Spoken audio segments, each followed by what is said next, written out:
You're Go so ahead, mean. Silax. Fight. I'm joking. I mean, should we fight Lifty? We Yes, should you fight. Yes. Can I be the judge? I could, I could beat Lifty up easily.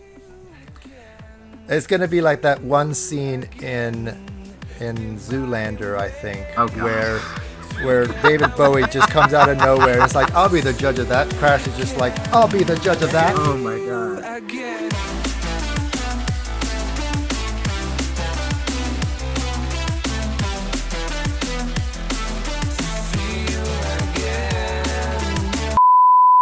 Hi, my name is Crash. This episode of Furry Frequencies is brought to you by Crash Insurances. If you crash your car, I got your back, bro. Woo! Hello and welcome to Furry Frequencies, the soundtrack to your furry life. My name is Lifty, and joining us today is my co-host Silox. Hello, how's it going?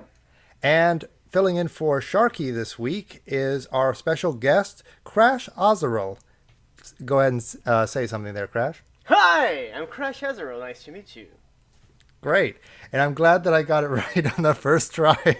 Oh yeah, you actually got the second name almost 100% right. Oh, nice. Nice. Don't worry though, that's a tricky one, I know. I get it Alright. wrong myself sometimes. Ah, nice.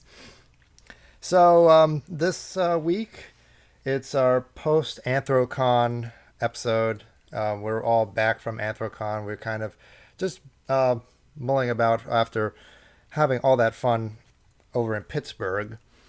But we have other topics of interest that we're going to be talking about.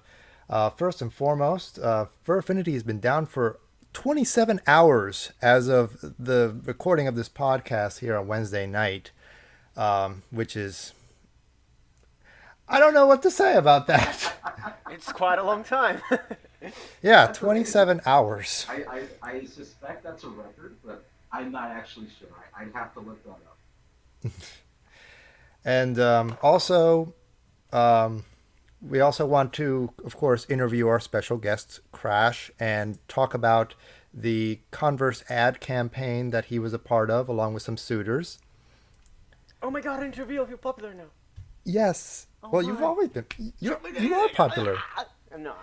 That ad campaign has gone around has kind of gone around the furry world for a little bit. Quite a bit, yeah. For better Yeah. or worse. Yes. And also, we want to touch on some of the breaking news that went around this week, in particular, the arrest of Growly. To nobody's surprise, he got arrested again by the LAPD Juvenile Division for enticing a minor, which is of surprise to no one. And for even good measure, the feds are getting involved. Oh, yeah, and yeah. The FBI has gotten involved this time because, according to an anonymous source who tipped off the FBI, they are pressing federal charges on Growly for enticing a minor. I'm guessing that he was probably enticing a minor across state lines, and that's why the FBI is getting involved. In the meantime, this is not a good look for anybody that said, hey, give Growly a chance, let it go, get over it. Yeah. Because, yeah, It looks then this very bad happens. for them. Yeah. Yep. But let's Crash, I don't know if you know who Growly is. I have heard of it. I didn't.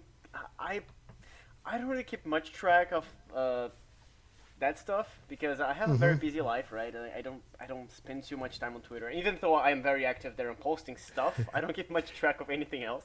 I just kind of Oh. post and leave. But yeah, I am aware of who Growly is, and I am aware of. I'm aware. I just didn't. I'm not exactly. I don't know every single thing about it, but I know what it is about. Yeah. Okay, that's fair. That's fair. Yeah, that's understandable. Yeah. So moving on, we noticed last night that Fur Affinity is down again, and this time they're down for much longer than usual. They have been down since 1 p.m. last night, 1 p.m. last night. 1 p.m. last night. 1 p.m. yesterday afternoon, whatever. It's all semantics. It's been a long time. Yes, it's been a long time. Grilling me over semantics here. Yes, I am. Good lord. Fight. And then today we're checking the site. Apparently they were up for like 2 seconds yesterday. So if you check the site, is it down right now.com and type in furaffinity.net, you'll get a count of being down for 15 hours and 5 minutes approximately. But because some of you don't count the 2 seconds of uselessness that the Nobody else site was did on anything. for, yeah, we're gonna call it like it is. They were down for 27 hours. Which is a long time. Yes. You know, I just feel sorry for all the furries who use FA for their various needs. Like me, I get my I sell commissions there. So yeah. Ah. So you are suffering from the Fur Affinity crash. Let me record for a second. Okay. Yes, I mean, yes and no, because the thing is, even though I use for Affinity for selling my commissions, where I mainly keep track of them, well, 27 hours is not exactly enough to like make anything break for me, but it is annoying, and of course, that's just because I'm in that moment where you're working on the commissions rather than trying to open new commissions. But if it was one of the moments I wanted to open new commissions, it would really suck. Oh yeah. I would imagine so, Yeah. because there is no end in sight to this Fur Affinity blackout. And people still wonder, it's like, hey, why is Fur Affinity down? No, this is how they've always been. Yeah, the thing is, back in the day, like 3 years, maybe 4 years ago, when Fur Affinity would went down, you'd see people freak out over it. You'd see like Twitter, everybody commenting about it, asking when it was going to be up, and Dragoneer going crazy. Nowadays it happens, and people notice it, complain about it, but it's a little more low key, right? I feel like It's like, I feel like people have moved on from FA enough that they are more active on Twitter now than Yeah. for Affinity. To the point that if for Affinity crashes, it sucks. They complain about it, but I think it's no longer as much of a main site for the furry fandom as it used to be. To the point that if it crashes, people just continue to do stuff on Twitter until it comes back, right? And Yeah, I didn't see yeah. as much of a big deal out of it as we used to see up until like 3 or 4 years ago. Yeah. yeah. And that is very true. People have been migrating away from Twitter. I mean, excuse me, Fur Affinity. And moving on to Twitter. They used to post on Tumblr until Tumblr decided, oh, porn, ew, get away. Yeah. And pushed a bunch of users off Tumblr. Yep. I hope Tumblr just goes away. So now Twitter is a main medium for a lot of furry artists. And some furry artists have decided they're going to start launching their own websites and then just post it on their own websites. Yeah, You know, but yeah.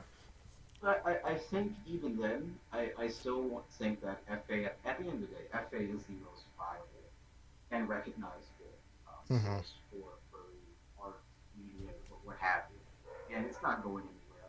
I mean, you have things like Weasley, whatever the hell it's called. So I can't think of it. Yeah, Weasel. There's Stuff also like that. So Furry.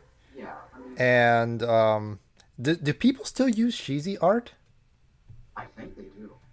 I mean, I remember Sheezy art from like a long, long time ago, but I don't even know if they're still up or anything. It's such a relic. Yeah.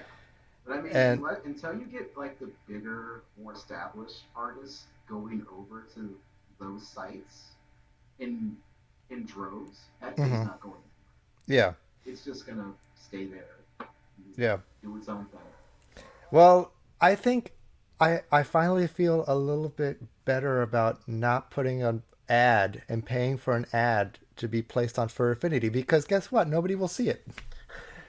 I'm just giving money to Dragoneer. It's like, here you go. I feel like Fur Affinity is like I've been using Fur Affinity a lot. It was the first furry site that I got into about 9 years ago or something, And people who know me from before the fursuit, I got more known because of the fursuit stuff. But people know that I've been like buying and selling commissions for way before that. So what Furry has become for me is more of a Dropbox thing, like a place where I post my art and I can keep track of it and I can find it, Yeah. than an actual place for social interaction, right? Yeah. It still is. People still use it a lot. I think for art, it's still the largest site, or maybe tied to Twitter, but Yeah. definitely it's not what it used to be. The furry fandom is a little more scattered now between Twitter and FA, and to an extent, you see some people on Instagram as well. Oh yeah, Instagram. Facebook, Yeah. Facebook. There's people on Facebook as well. At least, Yeah, and Facebook, TikTok, all that, yeah, Snapchat. that and people are still using also DeviantArt, but they're not posting like lewd stuff on DeviantArt. oh yeah, Or if they are, they're posting it on their stash and then just handing the link over on Twitter and saying, "Here you go, yeah, yeah. look at it from here." Yeah, Yeah. I feel like the main place for the fandom is Twitter, in my opinion. But it is scattered. Like the South, it's kind of funny. The South American fandom. I'm from Brazil, right? Yep. People here actually use Facebook as their main social media for furry stuff, which is a little weird. People are more used to seeing it on Twitter, but you will see it a lot of Brazilian furries on Facebook, and less so on Twitter. They're slowly migrating, though, but it's kind of how it happened here. Ah, yeah. Yeah. Um, I know for us, well, I guess I could say Europe as well. It's mainly a Twitter dominated thing. I do know there are a lot of furry Facebook groups, but I don't know if they're really active. I think everybody's, at least in America, because well, I shouldn't say everybody, but most people have migrated to Twitter because that's where all the activity is, where they're finding what have you. hmm And which I think is good. I think it's good to have at least one centrally located place where you can find those people. That way you can interact with those people. But it's also good to have backup options like your Facebook, Yes, yes, yes, things like yes. hmm that. I agree. I think it's best. I like Twitter as the main place, but I think it's always smart to have different social medias as well. I have a prediction Mm. that one day in the future, that that substitute place that furries will flock to outside of Twitter will be TikTok. I'm just predicting right now Oof. because I see so many furries getting on TikTok and making videos that Mm, I'm just like, I don't know because I didn't get into TikTok yet. I feel like I want to try someday. I just haven't had the time for it yet.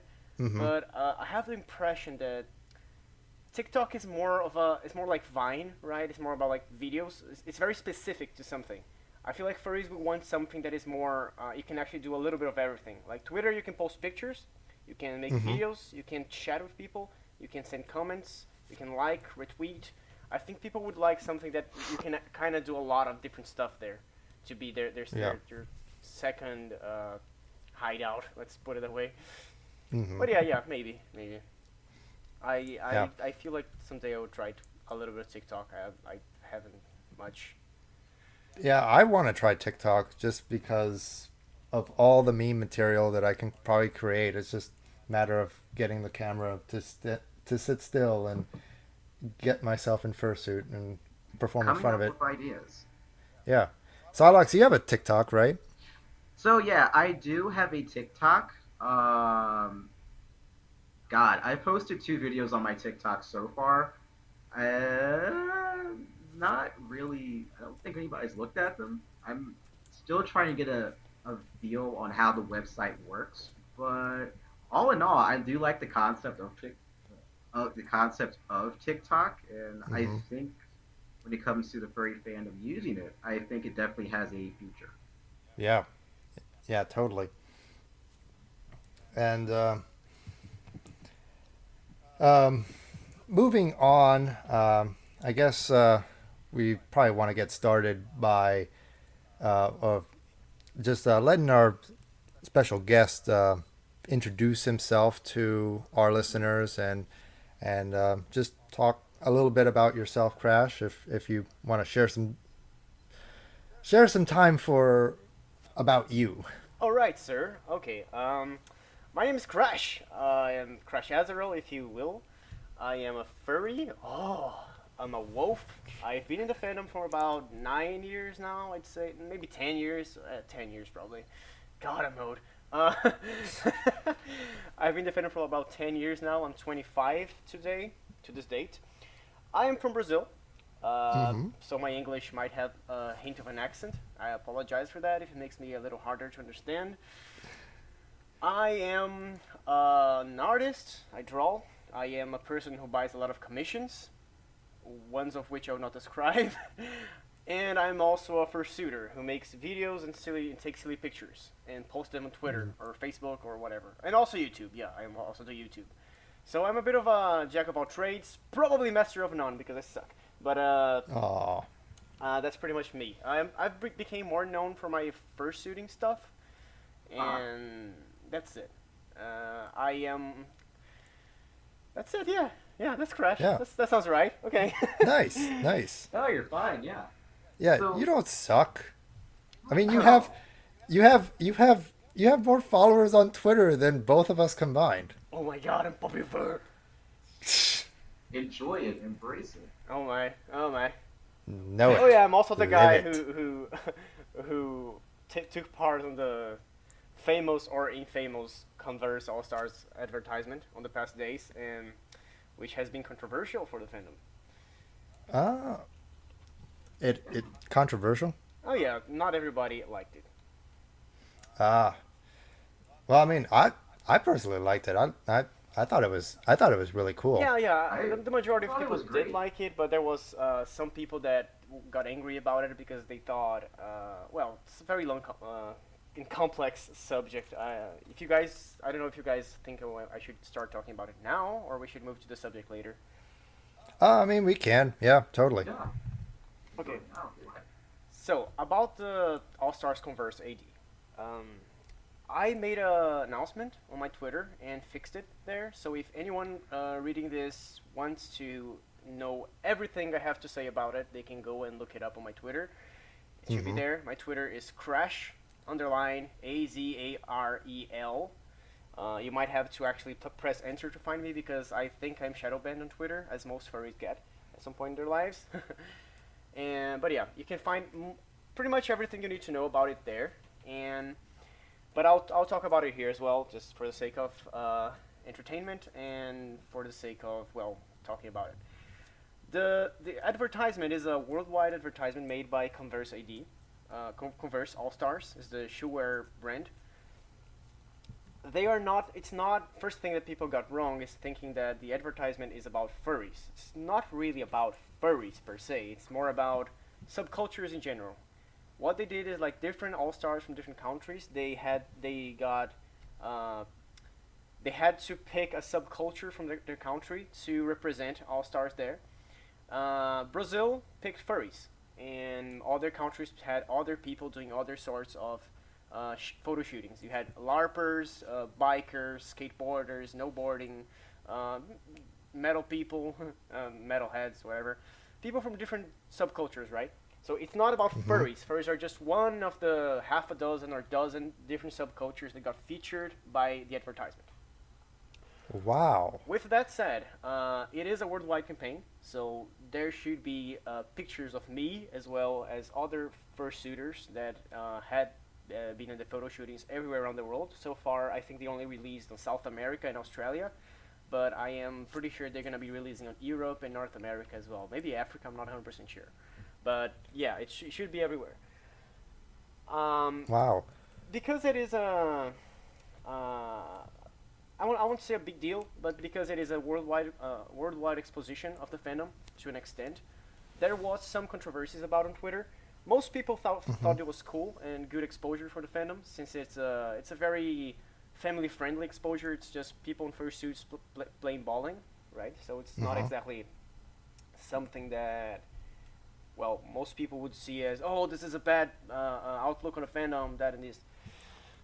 But still, some people got mad over it because they thought some of the many opinions showed up. Some people said that the fursuiters involved, most of the hate was towards me, of course, because I was the more known fursuiter present in the AD. They'd say that we're selling out in the sense of like using our fursuits to make money as models.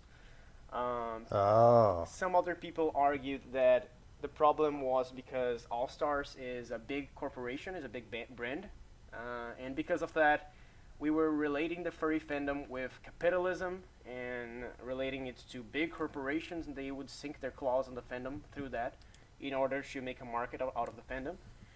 And some people also got mad because they thought that since we are doing an advertisement for a corporation, that would lead to corporations trying to sanitize the fandom out of its LGBTQ plus and queer friendly environment, trying to make so that furries would be mainstream, and so that furries would no longer be able to, be furries, be weird, be whatever they want sexually or gender wise, and afraid that this was the beginning of a way of the general public wanting to change us. Hmm. So yeah, you brought up some interesting counterpoints to the Converse ad campaign. If you don't mind, we'd love to talk about those a little deeper. Yeah, Yeah, sure. if you're up for it, yeah, we can do Okay, Yeah. naturally, from those controversial opinions, as it always Hmm. happens, a lot of drama incurred. I, for Yeah. one, as I just said, those points that I explained were the main points that people raised, and to my eyes, even though they were attacking the advertisement that I took part of, and some of them attacking me directly, I don't think though they are unfounded. There's some good points there to be made, and I personally am all up for political debate. I don't think telling someone to shut the fuck up and not listen to them is a good way to go about it. So that's why I actually made many posts on my Twitter asking people to not attack those that were uh, criticizing the advertisement. Instead, let them talk, let them point out Yeah. their views, and those who support the advertisement point out their views as well. I don't want anyone attacking the people. I like people attacking the argument, right? I think that's the way we grow. That's the way we learn from one another. Yeah. So Now, yes, go ahead. yeah. Well, no, I thought it was interesting that Brazil picked the furry subculture Hmm. to kind of represent Brazil. It must be a huge subculture in Brazil. I wouldn't say it's as big as in the US, but the thing Hmm. is, in Brazil, so far we haven't had any sort of controversial exposure. In the US, you Okay. guys had a lot of incidents with furries getting arrested. You had incidents with furries being shown on live television and marketed as, the more less socially acceptable side of furries being exposed many times. So Hmm. Tyra out Banks there in the was US, I inside feel stuff. like even though furries are much more of a big thing, your cons are so much bigger than ours. It's also more controversial. In Brazil, it's such a new thing that almost everybody is still kind of, how can I say, they take it from the more surface part of the fandom, right? And this furry bowling event is pretty big. It has hit the newspapers a couple of times, so it probably was from there that they figured it out. Also, they needed something different, I guess, since people were already picking bikers, LARPers, and so many others, and they were like, okay, we gotta pick something else, something different, and maybe furries were what they went for. They Yeah. One of the things people have been talking about, which is a lie, and people just assume that and start spreading, was people thinking that I was the one responsible for the commercial, in the sense that I made it happen, which is not true. The foundation for that argument is mainly because I am the most, let's say, famous fursuiters involved. I'm the more known Hmm. one, more influential one, and also because I have been Hmm. a model in the past. I was a model when I was around 19 to 20-ish years old. I did some advertisements in the past as a model, and even thought about seeking it as somewhat of a profession at some point. I quit though back then, and they thought something like, "Oh, Crash was a model back in the day, so he probably had some connections. He made it happen." Da, da, da, da. No, it's not true. That's not how it happened. The Brazilian All Stars, they reached out to the Furry Bowling event, and they said, "Hey, do you guys want to be on an advertisement?" And they said yes. And then the Furry Bowling event reached out to some local fursuiters that they thought would be good picks. I was one of them.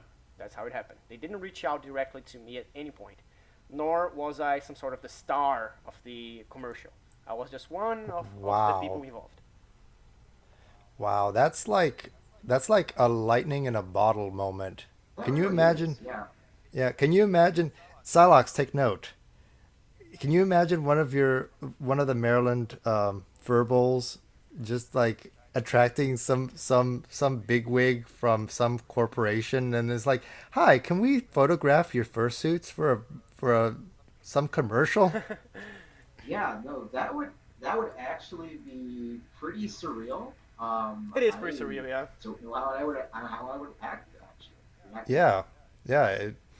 Yeah, surreal is a really good word to It describe that. is. It is. Because I thought for a minute it's like you had to go through an agent and or you did like Oh no, or they you actually reached out for the furries. They came and oh said, "Hey, can nice. you guys do you guys want to be part of a commercial?"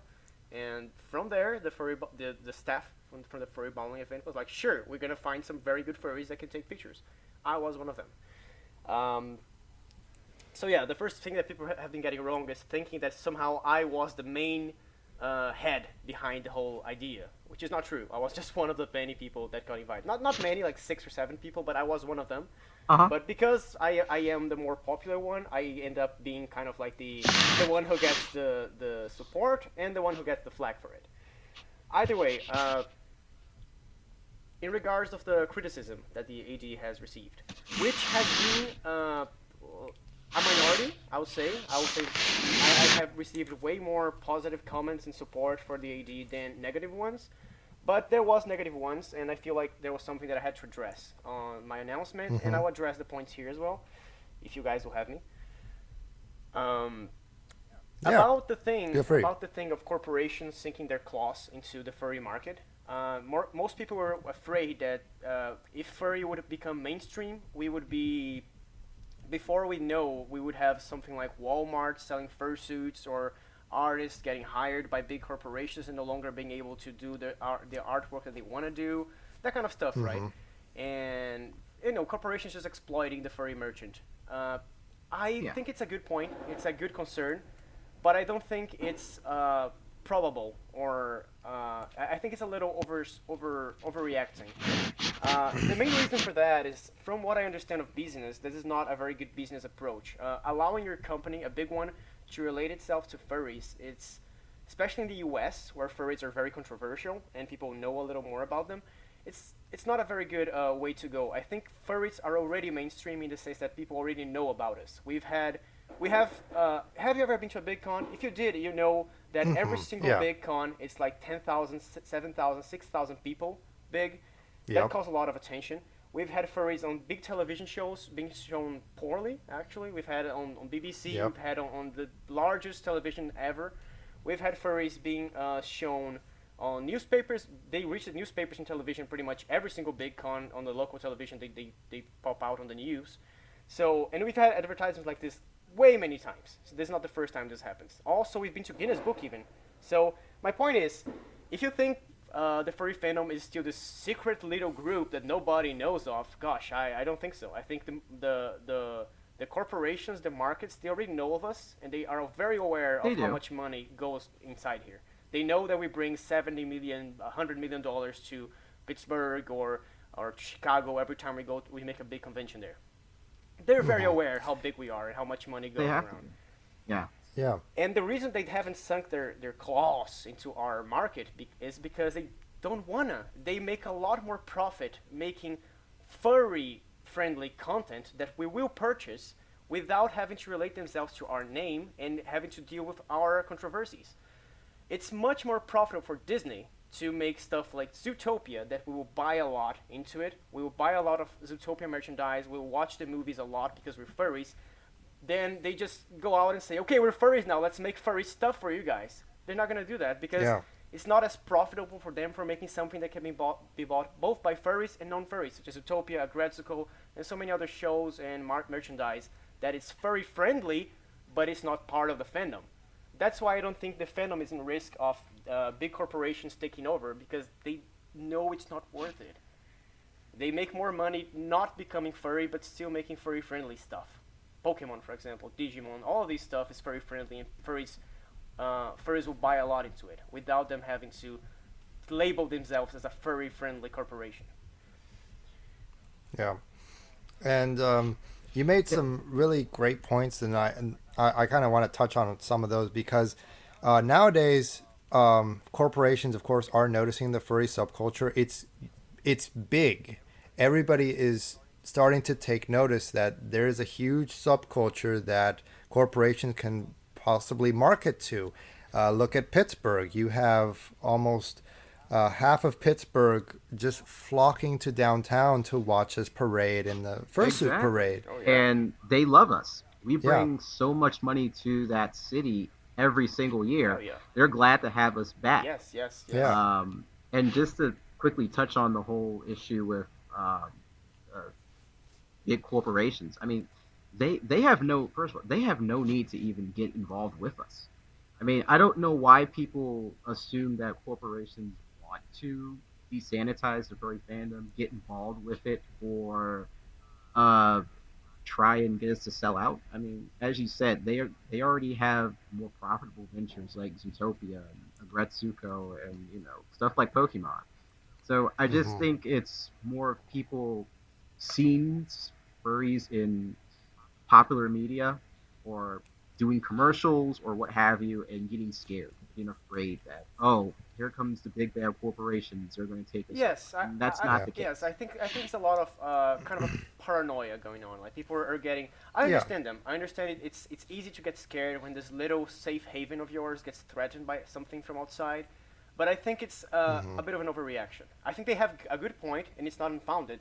But I think it's an It's overreaction. not. I think if you think about it, you can tell that this is very unlikely and a very far away thing. If you and probably not a very good business move from Yeah. by them if they try that. yeah. But I also think that the days of seeing the furry subculture as this little fringe group that hardly anybody knows and understands is kind of in the past. It's not going to come back to that because we have so many people coming into the furry community. We have families that have that bring their kids to furry Yes, conventions, and yes. they have their own Oh yeah, personas, they have their own fursuits and everything. dude. And Well, and not so, yeah, go ahead. No, no, go ahead. and not just that. Oh, go ahead. No, you go ahead, damn it.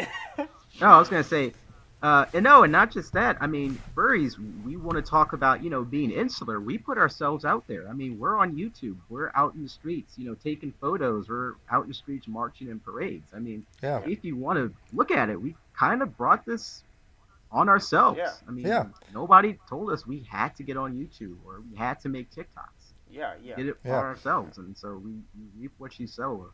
That's how I feel.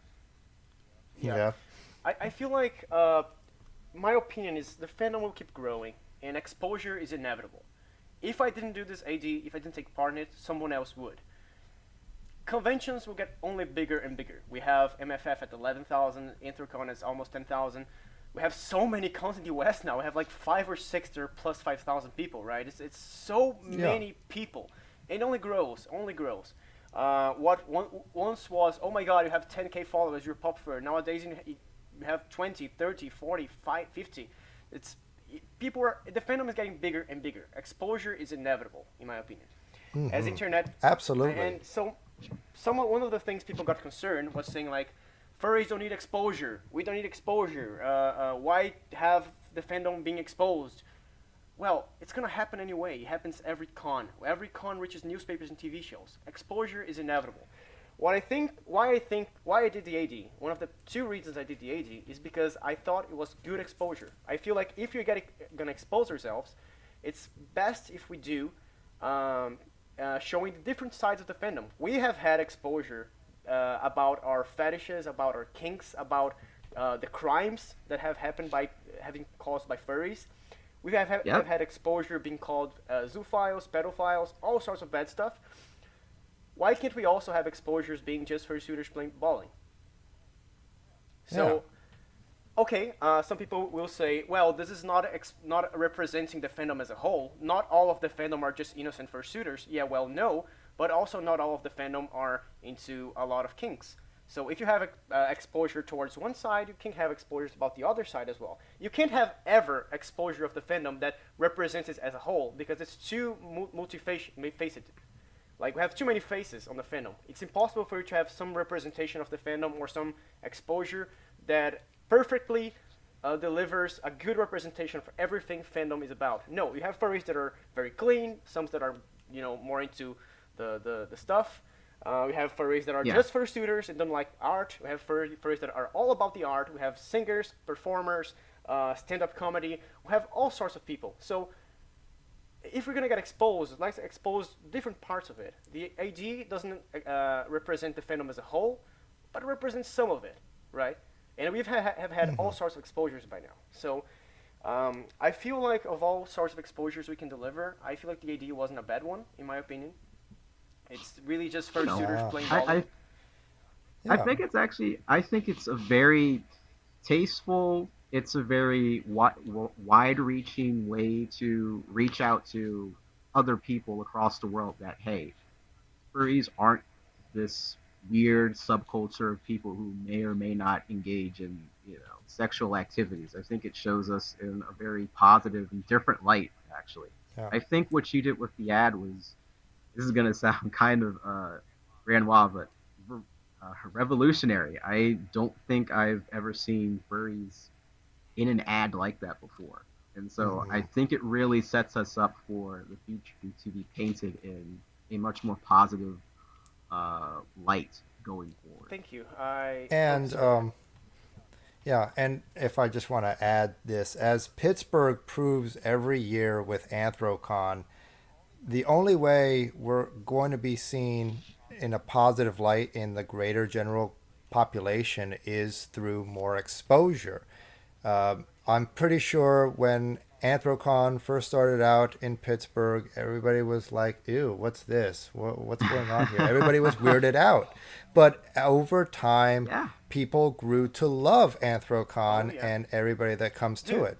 So now we have just about half of Pittsburgh just turning out and watching us parade around, getting high fives, getting God selfies, yes. and yeah, and it's all because we've put ourselves out there. We have exposed ourselves as, oh, that sounds dirty. Damn it. Way to go, It's Whiskey. alright. It's alright. But yes, I yes. have ruined the podcast. You Ah, have. Way to it's go. fine. Like I Uh, agree 100%. Like Anthrocon is a very good example of how exposure is not always bad. Exposure can be very good. The exposure Anthrocon brought made Pittsburgh love furries. And this Anthrocon was my first. I just came back from my first Anthrocon. The day I got in Pittsburgh, in my airplane, people from Pittsburgh were pointing at because I always carry Crash's head with me, the fursuit head, like on my under my arm, and people were like, "Oh, furry, cool! It's this weekend, right? Oh, it's this weekend. That's so cool!" And I was like, they were already partying because of my presence on the airplane.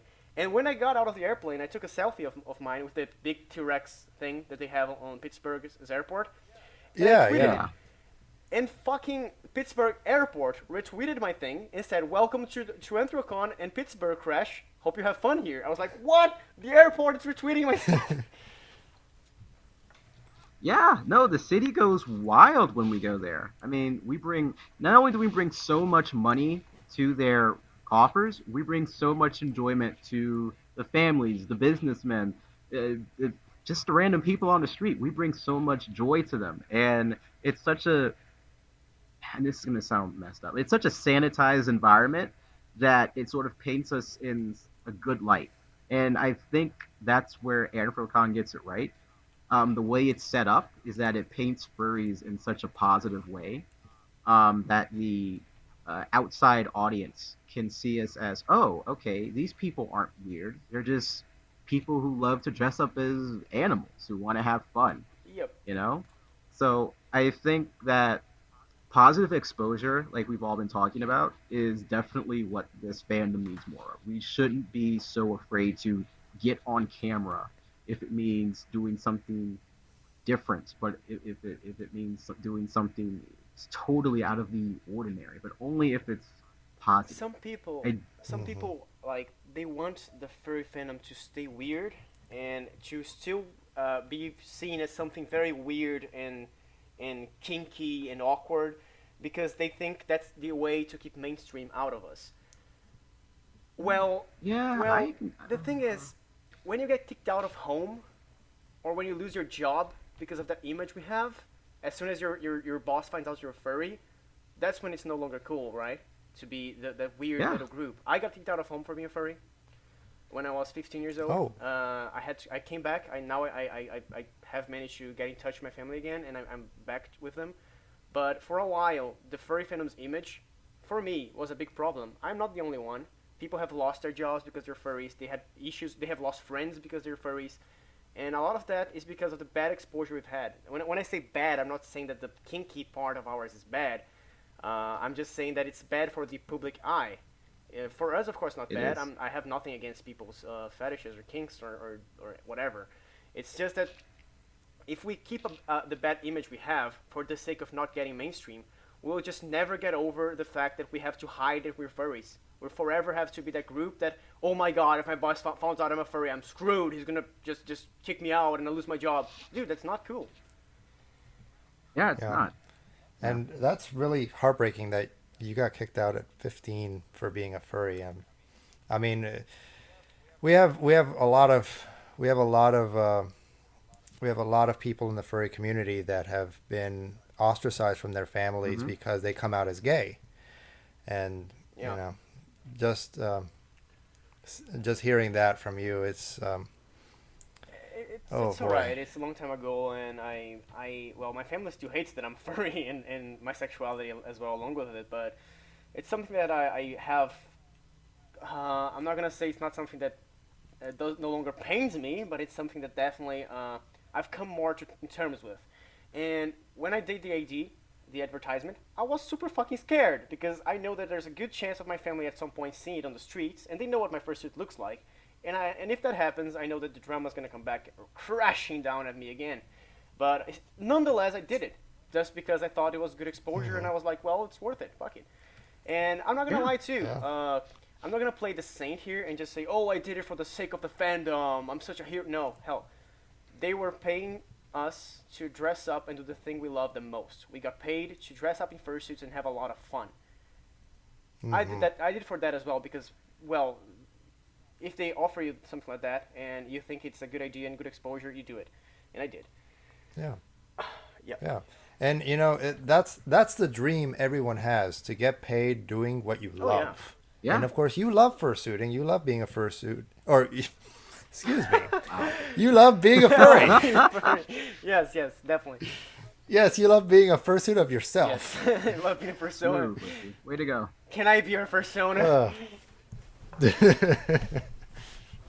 Oh my Yes, goodness. yes. But yeah, Yeah.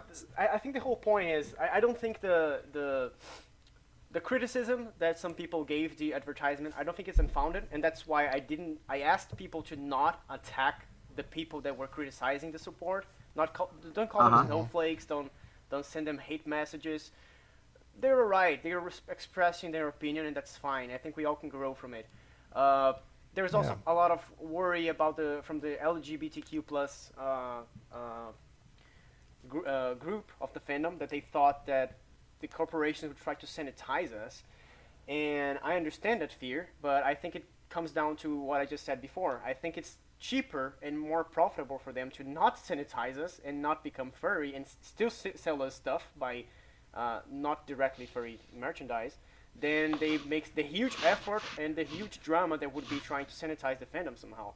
And to be honest, All Stars particularly, they didn't care a little bit about the fact that, well, many of the fursuiters present that campaign aren't exactly out of being gay either. Or I am bisexual, pansexual myself, and if you look at my FA, you'll see that I have a lot of, well, I'm not exactly SFW either, right? And they at no point did they say, Crash, if you want to be part of this AD, you gotta become more corporate friendly. No, I still have everything I had before, and I can still do whatever I want before. There was nothing on my contract about it. If there was anything saying, Crash, in order to be a model for All Stars, you need to delete all the porn or anything sexually related of your character. You must no longer tell people you're gay, and you must no longer post, I don't know, teasing full fursuit pictures. Well, I would say no. I would rather keep that than be on the advertisement. Since they allowed me to do whatever the hell I wanted, I go in for it because there was no sanitizing done against the group that did the photo shootings, right? So I feel like this worry is also well founded. I can see where they're coming from. I know corporations haven't been kind on LGBTQ plus people in the past, but I think for this specific AD, it's a bit of a far fetch and a bit of a overreaction as well. Yeah, and that's the thing. I think if we want to, if we want corporations to film us, to take pictures of us and use us for ad campaigns, I think furries and corporations, they can play nice, and you're proof of that. You definitely told them, hey, we're going to do what we want, and you do what you want, we're going to do what we want, but don't step on our tails here, and we'll be just fine. And Yeah. that exactly worked for you. That's great. Yeah. That's Yes. awesome. It is. Even like something kind of funny happened. This is a little. It's not confidential anymore because my contract has expired. But while shooting the AD, the head guy of the publicity crew that was doing the AD, he asked for my Twitter when we were done, and I sent him my Twitter. And if you look at my Twitter, the banner is Crash like in a very queerish fashion laid down, and you can. It is a safe work art, but it's kind of teasingful-ish. And he looked at me and said, "Are you showing your butt in this picture?" I was like, "Yeah, I kind of am." He's like, "Well, I'm not gay, but it's a cute butt, dude." I'm like, "Thank you." It was just the dude saying that, and I was like, "Well, they clearly weren't bothered by it, right?" Of course, this Yeah. is not all corporations are gonna be like this, but my experience Obviously, with the publicity crew that was thrown at us was great. I made fursuit videos with them and had a lot of fun. It was pretty good. I have to agree. It is a cute butt. Thank you. Oh wow, you calm yourself. No, Oh you. my. No, you. Yeah, but yeah, that's what I really wanted to touch on. It's just that, corporations and furries, they can definitely play along and play nice, but They can. we have to make sure that we're not stepping on each other. Otherwise, Oh yeah. what happened, or what you said would happen probably will happen, and nobody's having fun Dude, then. if at any point corporations try to change what we are as furries, try to kill our weird side, or no longer allow us to be such a friendly place for LGBTQ plus people, then you can count me in on the fucking front lines against that. But if Yeah. that ever happens, Awesome. I think nothing stops us from saying no. If you don't want the Yeah. furry fandom to be sanitized, all you need to is if ever there be an attempt to sanitize it, you just go up to the corporation that is doing that and say, no, I'm not gonna stop being gay. Yeah. That's it. I'm not gonna stop being absolutely. trans. I'm Yeah. not gonna stop being whoever I am, and say no. That's it. Yeah. They didn't ask me to We- change. That's why I said yes. If they had, I would say no. And if they ever do, I'll say no. Even though I don't know if there will ever be another furry advertisement by All Stars. I don't know if they're gonna do it again, because that's also something that people got wrong. People thought that we got hired by All Stars and we are now employees by them. This is wrong. We had a contract to shoot pictures for one day, and they can use the said pictures for this advertisement, and that's it. It's over. The contract expires as soon as the pictures are released. Our contracts have expired. We have no Yep. link or bondage, or we're not slaves or employees for All Stars Converse anymore. I can even trash talk Converse if I wanted. I have no reason to do that now. But if I at some point in my life figure that Converse All Stars sucks, I can say whatever I want about them, and my contract has nothing to do with it. So we're not tied to them in any way. People thought that those fursuiters we had became employees or something, and it's different. A model contract most of the time is just a contract that expires as soon as your photos are out. You get hired for a job. Saying that, I've been saying that a lot. Saying that the fursuiters that did said AD are employees by All Stars is pretty much the same thing saying that the guy who fixed your computer 3 months ago is your employee, and somehow you have a contract with him. You haven't. He did a job for you and he's gone. Nice. Now, I also wanted to just, if you wanted to share with us your 40 hours your 40-hour trip from the United States. That's Yeah, amazing, by the way. I know it's 40 it's hours. it's like you just got off the plane and now you got to talk about It's it. fine. It's fine. Okay. Here's the thing.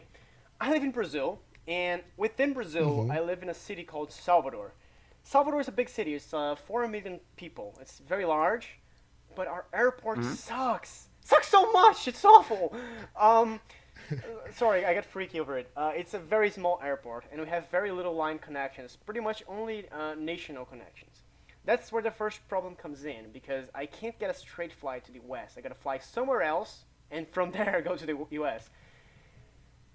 I'm already very far away. A straight flight to Pittsburgh would be about 12 hours from here.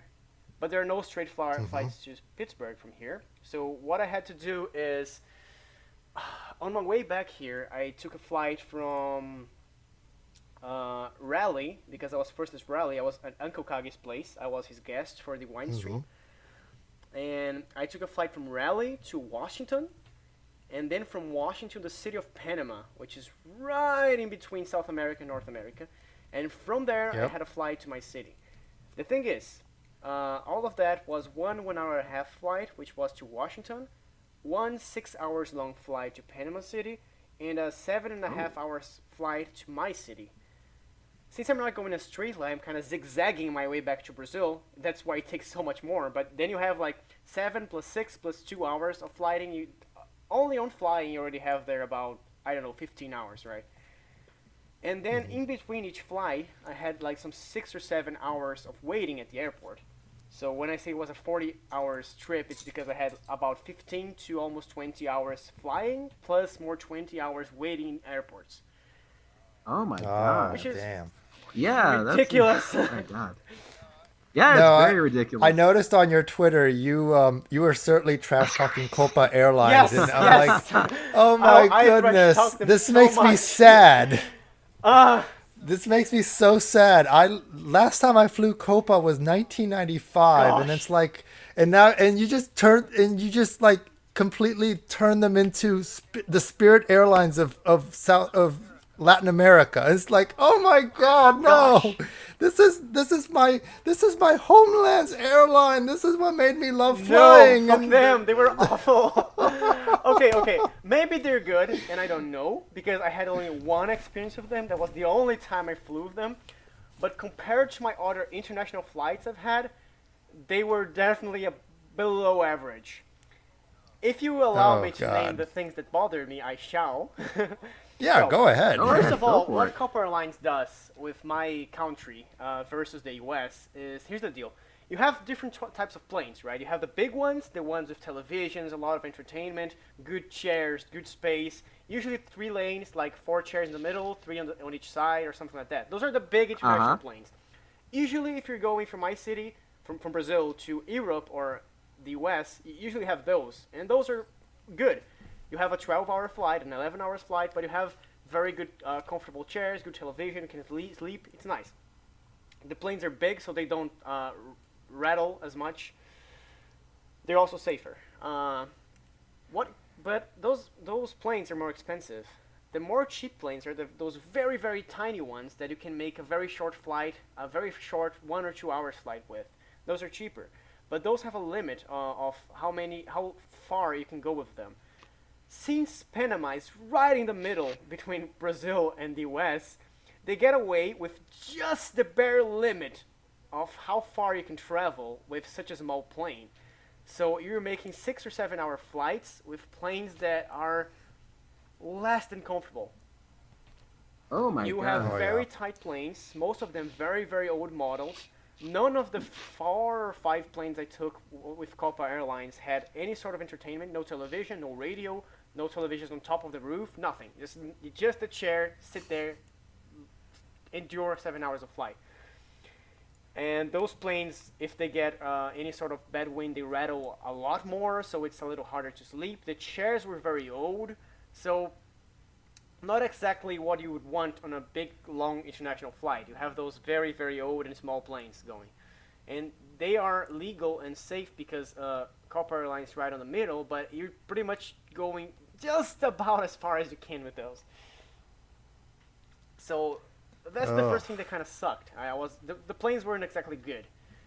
Of course, I'm a little sensitive myself. I have a very hard time on tight spaces. If you have ever met me in real life, I'm fucking hyperactive. I'm jumping, shouting, So if you put me on a very tight plane that I can't get up and I can't watch a movie, I'll freak out a lot.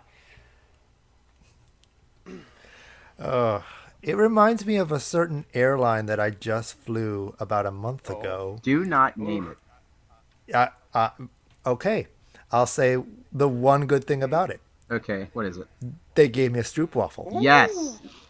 That's it. Yes. That's the only good thing. Thank you. I had to endure a good about 10 minutes of robotic barking in the dark before I took off. Oh my god, what? The plane was making that robotic barking noise, and I'm like, what is that? Is that a dog, or is something going wrong on the plane? I don't know. What kind of fucking airline were you on? United! Okay, see, you know what? All right. Yeah, no. You're not going to trash talk my airline. That's my baby right there, man. Yeah. Yeah. You need to dump that stock. Stop. All right. But yeah. Yep.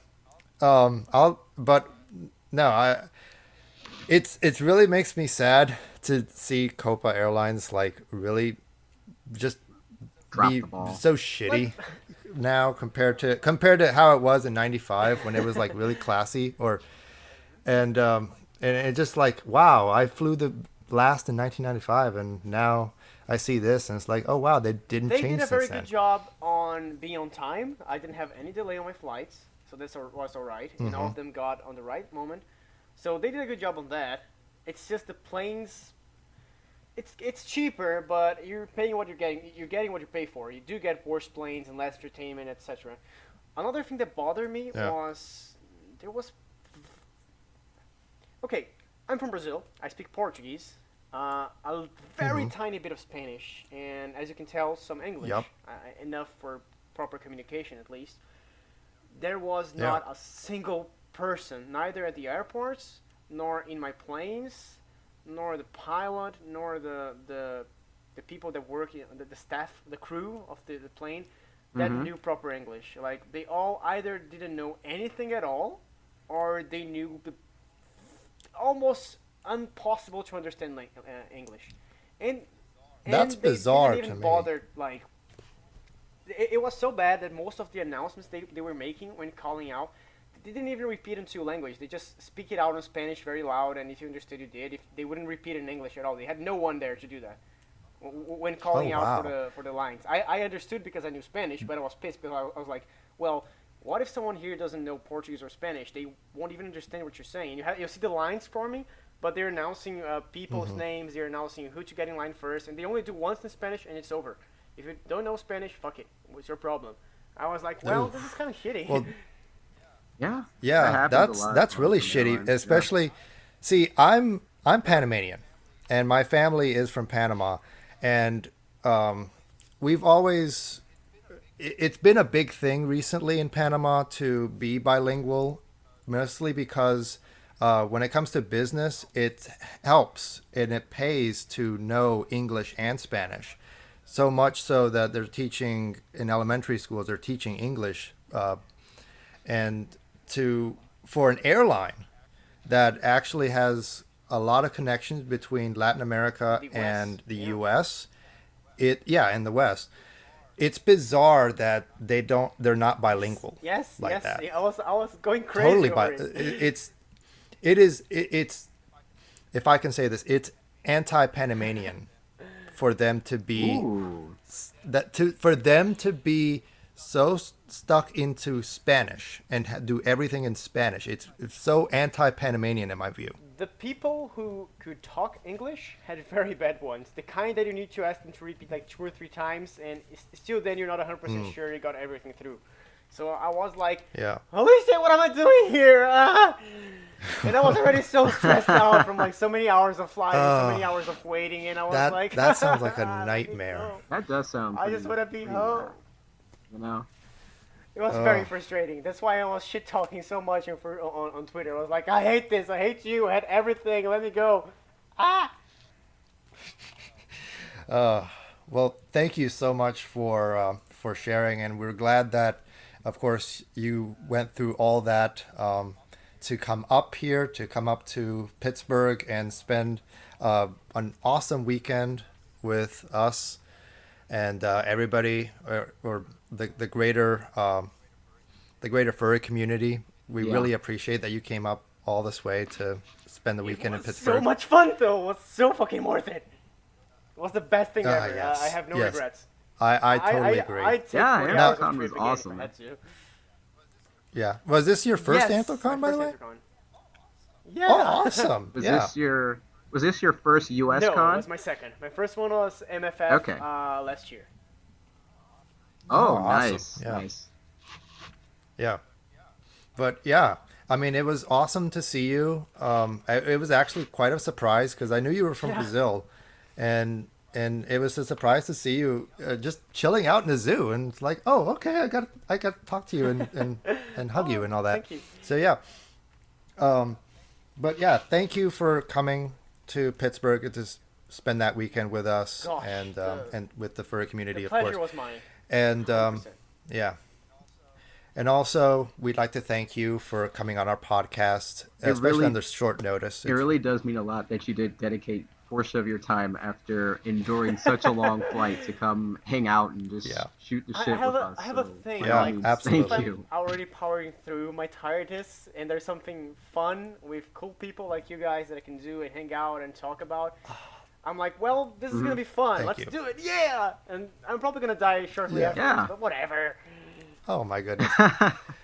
Well, anyway, thank you so much for being on our podcast. Now, if you'd like to plug anything, any links, any websites, at your Twitter, whatever, feel free to go ahead and let us know, or just go ahead and plug it right now if you want. To find me, Instagram is just Crash Azarel all together. Twitter is Crash _Azarel, and you gotta press enter because I'm shadow banned. Fuck it. That's pretty much it. Woo! Yeah. Thank you guys. I had so much fun. Yeah. And yeah, Not a Thank problem. you. Anthrocon Anytime. was, Anytime. Probably the happiest moment of my life. I'll put it that way. I never felt so welcomed by the furry fandom and by Pittsburgh alike when I was there. The fursuit parade had me crying at the end of it. Everything about it was so fucking amazing, and I just had a lot of fun, and it was just great. I want to thank Uncle Kagi for taking me there and helping me get there, and for hosting me for another week after Anthrocon for the wine stream. He was the best host ever. We did a lot of stuff, and he was very, very, very nice to me. So thanks to everybody involved, and that's it. Yeah, thank you. And now we'd like to also make one more announcement before we close our podcast. Yes. So our next episode is actually our 20th episode, and we're going to make it special, just like our 10th. It's going to be our CCFC special, where we're going to be live. We're not doing it live, but we're going to be podcasting from well, maybe. I don't know. Anyway, we're going to be podcasting from York, Pennsylvania at the CCFC Charity Picnic. The chairs of the Capital City FurCon, which is a new furry convention happening in Harrisburg, Pennsylvania, January 2nd through the 5th. They're going to be hosting a charity picnic to benefit the ALS Foundation. Everything, the admission, the charity raffle that they will be having will all go towards funding for a cure for this terrible disease. And you will be seeing us there, and we're going to have our special guest, we're going to re-invite our special guest. You may know him. Tuners the Wolf, who is also guest of honor for Capital City FurCon this year. And we're going to be talking about Capital City FurCon and about what's going on and other furry topics. So yeah, next week, that's going to be our podcast episode. So we really hope that everybody joins in and joins us for that podcast next week. Very well. Anyway,